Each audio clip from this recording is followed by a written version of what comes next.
Your life as every level of serial killer. There's gotta be a level in the end where the dude just loses his brain, bro. Like goes completely insane. Level 1, the curious child. You're 8 years old. You're in the backyard with a magnifying glass. But you're not looking at leaves or rocks. You're burning ants. You watch them What? twist and smoke. You feel nothing. Your mom calls you for dinner, but you don't move. You're focused. Killing ants on purpose has gotta be one of the craziest sins that I've ever known, bro.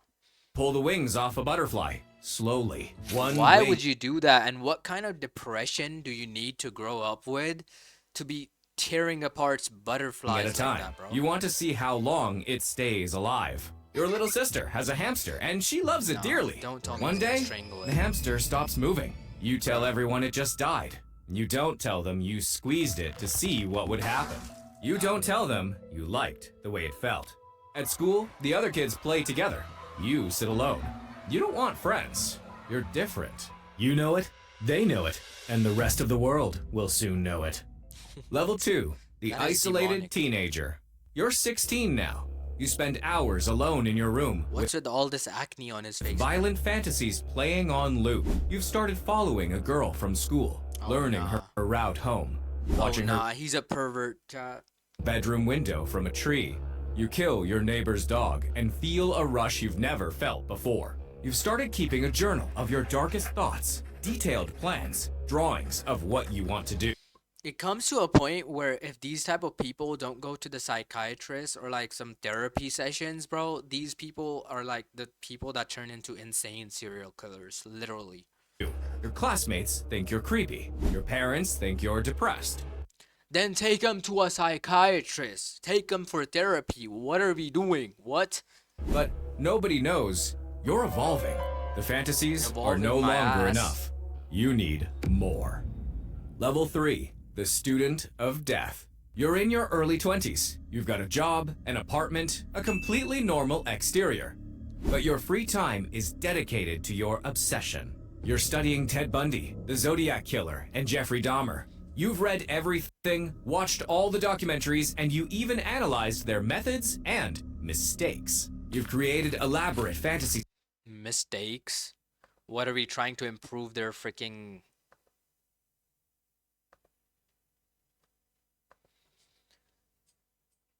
mistakes? What are we trying to improve their strategies? What? scenarios, mentally rehearsing every detail 1,000 times. You're collecting rope, duct tape, zip ties, and storing them in a locked toolbox. You've What is he started planning taking on doing? souvenirs from women you pass on the street. A dropped receipt, a photo you found in a purse at a bar. You have a collection now, organized in a hidden compartment in your closet. So he's a thief? And you drive to remote locations on the weekends, scouting potential dump sites. The line between fantasy and reality is dissolving. You're not asking if anymore. You're asking when. Level 4, the stalker. You've chosen her. She's perfect. You know her name, her address, her work schedule, and her favorite coffee shop. Somebody you know just she got goes dogs, bro. jogging at 6 a.m. on Tuesdays and Thursdays. And you've been in her apartment 3 And to think that there's actually people who have this type of situation going on in their life right now is crazy, bro. times while she was at feel bad work. for her. You've touched her things, smelled her clothes, and even stolen a pillowcase. Yo, what a perv, bro. You've installed tracking software on her phone when she left it on a table at the gym, and you have 300 photos of her on your own phone, a burner, of course. You've mapped out every route from her apartment. You know which streets have cameras, you know which alleys are dark. You know the exact distance from her bedroom window to the woods behind her building. God damn, 147 feet. This weekend, everything is ready. Fantasy is about to become reality. Level 5, the novice killer. It's happening. By the way, have any of y'all ever had like a stalker in your life? Have you? Be honest. Put it in the comments, I'll read it. You're inside her I think I've had a stalker in my life like maybe once or twice at max. apartment. She's asleep, but your hands are still shaking. Stupid intro. This is nothing like the fantasy. Your heart is exploding. You're sweating through your gloves. You're moving towards her bed when suddenly she wakes up. Her eyes go wide. She opens her mouth to scream, and you panic. You jump on her. She's fighting. She's stronger than you thought. She scratches your face through the ski Yeah, she mat. goes to the gym, buddy. What about it? And to imagine that she just beats the shit out of him and he dies right there is gonna be such a pathetic ending. I'm gonna laugh like crazy. She knocks the lamp off the nightstand, and the crash is so loud. You're sure the neighbors heard. You squeeze harder. Panic flashes across her face. It takes 4 minutes. 4 long minutes that feel like hours. She eventually stops moving, and you let go. You fall backward onto the floor. You're hyperventilating. You can't believe what you just did. Then you hear it. Sirens. They're far away, but getting closer. You look around. The room is destroyed. There's evidence everywhere. You grab your bag, you run. You don't take the body. You don't clean up. You just run.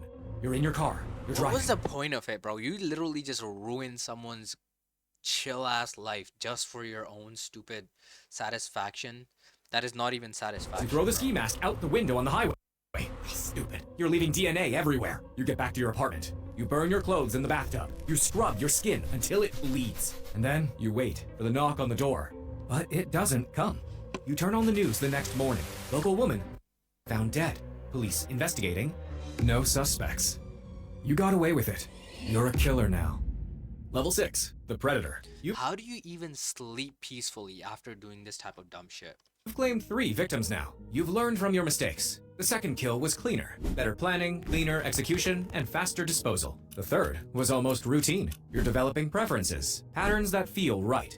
You know now that zip ties work better than rope. You know that isolated hiking trails are safer than urban alleys. You know how to talk to your victims, how to make them trust you for just long enough. I hope some crazy psychopath does not find this video. This man's giving away way too much info, bro. Literally. Stopped nearly getting caught. You've stopped panicking. The fear has been replaced by a cold, methodical calm. You're keeping trophies now, small things. Jewelry, driver's licenses, hidden in the false bottom of your toolbox. You look at them sometimes, Somebody's license reliving just the got moments. doxed again, The bro. cooling off period between kills is also getting shorter. 3 months, then 2, then 6 weeks. The urge builds like pressure in your skull until you have to release it. You're not a novice anymore. You're a predator. And predators need to At that rate, bro, if the cops come up against you, bro, they should literally just kill this man on the spot, literally. kill.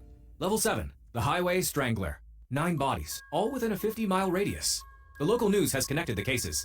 They're calling you the Highway Strangler. You hunt every month. You've killed 9 people. You have a type. Vulnerable, alone, and unlikely to be reported missing quickly. You scout them for weeks, and you learn everything about them. You strike on weekdays, never weekends. You use different methods. Strangulation, blunt force, and even drowning. Like, I would get it if you're like some assassin working for some organization and like you're taking out people that are like literally just being pollution on the earth and just like stupid dumbasses, but like you're literally being an asshole who's literally ruining people's peaceful lives for your own stupid adventures, which is just messed up. You keep detailed notes of your kills in a coded journal. Your normal life is the perfect cover. You're polite, boring, and have a job at an insurance company. You even have a girlfriend now. Her name is Amy, and she thinks you're wonderful, but she has no idea about the monster you really are. You go to With all of his characteristics, how do you even find a girlfriend? What? work, file reports, and attend meetings, then you go home and plan the next kill. The cooling off period Has she still not grown sus? is getting even shorter. You used to wait for months, but now it's weeks. Bro, what is with my The urge is stronger.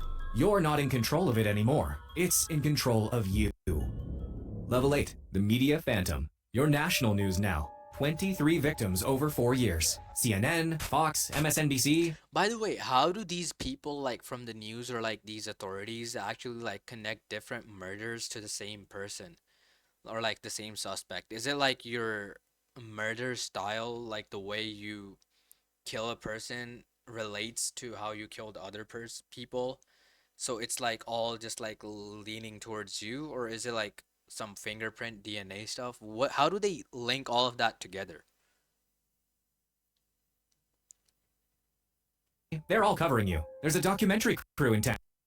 They're interviewing survivors who got away. There were 3. You let them go on purpose. You wanted the witnesses to spread the fear. The FBI's Behavioral Analysis Unit is involved. They've built a comprehensive profile. They know you're organized, they know you're employed, and they know you blend in. They think you might be married, and they're right about that. You married Amy 2 years ago. She's also pregnant. You're going to be a father, but you feel indifferent about it. The therapist that you see to maintain your cover thinks you're making wonderful progress with your anxiety. If only she knew what you're really anxious about. The entire country is looking for you now. Towns are on lockdown after dark, women are buying guns, and self-defense classes are sold out. Damn. You did this. You created this fear. It's intoxicating. But there's a problem. The FBI has your DNA now. They found skin cells under the nails of victim 21. It's in the national database. If you get arrested for anything, even a speeding ticket, they'll swab you, and it'll be over. You have to be perfect now. One mistake will ruin the big plans you have ahead. Level 9, What do you mean the cross-country big killer. You're adapting. You can't hunt at home anymore. Too much heat, too many cameras, and too many cops. So, you travel. You've learned that jurisdictional boundaries are your best friend. Small-town police departments don't talk to each other. You kill in Oklahoma, dump in Arkansas, and then disappear into Texas. Different kills in different states. What? Strangulation here, stabbing there, different victim types to confuse the pattern. You're a long-haul trucker We're now. already at level 9. How many levels are there even more to this, bro? You quit the insurance job. You drive a big rig across the Midwest. You have access to truck stops, rest areas, highways. You pick up hitchhikers, homeless people, and runaways. People no one will look for. Victim 31 is in a ravine in Tennessee. Victim 35 is buried behind a rest stop in Illinois. And victim 40 How do you even sleep peacefully after this? Literally. is in pieces in 3 And how do you maintain your sanity after doing all of this to people? Literally. different states. You're not limited by geography anymore. You're a ghost on the interstate. The FBI knows the killings are connected though. They're tracking the routes, they're comparing timelines, and they're getting closer. But you're always moving, always one step ahead. You have burner phones, you pay cash for everything, you wear wigs, so you're invisible. You've been doing this for 8 years now. 8 years and the FBI still hasn't caught him? That's crazy. 43 victims. You're one of the most prolific serial killers in American history, and you're not going to stop. Level 10, the untouchable. It's been 12 years. You've killed 67 people, but you've stopped counting. It's just what you do now. The task forces have merged. Federal, state, local. They have a 200-person team dedicated to finding you. They have your DNA, they have your tire treads, they have your methodology. They have everything, except you. You own a small logistics company now. You're wealthy. You have 3 kids, and you're on the town council. You're a pillar of the community. No one ever suspects you. You still hunt, but you're careful. Once or twice a year. You travel overseas. Thailand, Cambodia, the Philippines. You kill there. You come home clean, and you compartmentalize perfectly. Sunday morning, you're in church. Sunday night, you're watching footage you secretly recorded of your last kill. You have a cabin And his family still hasn't caught him doing all of this? Like, come on. in the woods. Your family thinks it's a getaway spot, but it's really your trophy room. The walls are lined with photographs, 67 faces staring back at you. You sit in that cabin, and you feel complete. You've beaten them. The police, the FBI, the profilers. You're smarter. You've won. You take bigger risks now. You revisit old burial sites. You follow the investigation online. You've considered sending a letter, taunting them, but you're smarter than that. You're untouchable. You're God. You're everything you ever wanted to be. But there is a problem. The thrill is fading. Killing doesn't satisfy you like it used to. You need more. You always need more. And you know, deep down, this can only end in 2 ways. Level 11, the captured monster. It's over. You're in handcuffs. Your hands are behind your back. You're in a police car. There are helicopters overhead, news vans everywhere. Neighbors are standing on their lawns, crying and screaming. Your wife Don't they just have like instant kill orders? Why are they still detaining him? Literally, just kill him right there, bro. Like, what? is on the porch. She's collapsed from shock. Your kids are being led away by social workers. They'll grow up knowing their father is a monster. How did they find you? A traffic That camera is so caught your messed up. license plate near the disposal site of victim 64. They ran your DNA through a genealogy database. Your second cousin uploaded his DNA to one of those ancestry websites, which narrowed down the search. They followed you for 3 weeks. They waited until they had everything. You're in an interrogation room now. 2 FBI agents sit across from you. They have folders, photographs, evidence bags. They spread it all on the table. You recognize your work. They show you pictures of the victims. They say the names. Sarah, Michael, Jennifer, all of them. They know everything. Your lawyer tells you to stay silent, but you can't. How do you even get the right to get a lawyer at that point, bro? You're the one who done all of this, and they still let you get a lawyer, and the lawyer is still gonna be like, "Don't worry, man, we'll get you out of this in no time." Blood, shut the f up. You've been quiet for so long. You've wanted to talk about this for decades. So, you confess. You tell them about all 67 cases. You give them locations, details. You tell them things they didn't even know. You tell them about 13 more victims they had never connected. 80 total. 80 human beings. The agents look sick. One of them leaves the room. The Gosh. trial is a media spectacle. Court TV covers every second. Families of victims fill the gallery. They stare at you with hatred. Some of them weep. They probably want the judge to give them the right to beat the shit out of you. or maybe even kill you. Some of them scream. The prosecutor plays audio of your confessions, and the jury looks horrified. You're found guilty on all counts, 80 counts of first-degree murder. The judge sentences you to death, multiple death sentences. You'll never leave prison. You're transferred to a supermax facility, 23-hour lockdown, 1 hour in a cage for exercise. No human contact. You're alone with your thoughts, with your memories. You have decades to wait for the execution that may never come. Appeals, delays, legal battles. You might die of old age before they kill you. This is your life now. This small cell, these white walls. The faces of your victims in your mind every night. You're famous. The Is this most the point prolific where he's serial gonna killer lose in his American sanity? history. Come Your on. name will be remembered forever, but you'll never be free again. Why not make a name on the positive side, bro? What? Level 12. The infamous ghost. 83 victims. 83 unsolved murders. The largest unsolved serial murder case in American history. You've stopped. It's been 7 years now since the last one. You're 53 Wait, so is it like the other way it can end? So one way was him going to prison, and now this is the other way it's gonna end? now. Alright. You woke up one morning and realized the net was too tight. The technology was too advanced. Cameras everywhere, DNA databases, you couldn't stay ahead of it forever. So, you quit. You moved to Costa Rica and bought a villa on the coast with cash you'd been hiding for years. You live under a different name now. You have new papers, a new identity. You're a retired businessman, an expat. You spend your days on the beach. What You about drink your rum, family? you fish, you look like every other middle-aged American who retired early. The FBI still has an active task force looking for you. Your case file is 3 feet thick. Your DNA is in every database, and they've interviewed thousands of people, but they'll never find you. The detectives who worked your case are retired now. They lie awake at night, thinking about you, wondering where you are, wondering if you're still killing. But you're not. You haven't touched anyone in 7 years. Not because you don't want to, you do, every single day. But you're smarter than your urges. What was that farting background noise? You're disciplined. You survived because you knew when to walk away. You watched the documentaries about yourself. There are 6 of them now. There's a podcast, a book, and a series coming out next year. You read the Reddit threads. Amateur detectives trying to solve your case. They're not even close. You could tell them. You could post anonymously, but you don't. You're still too smart for that. Sometimes you sit on your balcony and look out at the ocean. You think about all of them. Every face, every name. You remember them all, but you feel nothing. No guilt, no remorse, just memories. What you mean no guilt, bro? You got away with it. You're the one who beat the system. You're Yeah, okay, so that was the second ending. If you guys enjoyed the video, make sure to leave a like and subscribe, and I'll leave a link to his channel down in the comments. You guys can check him out, description, and peace out.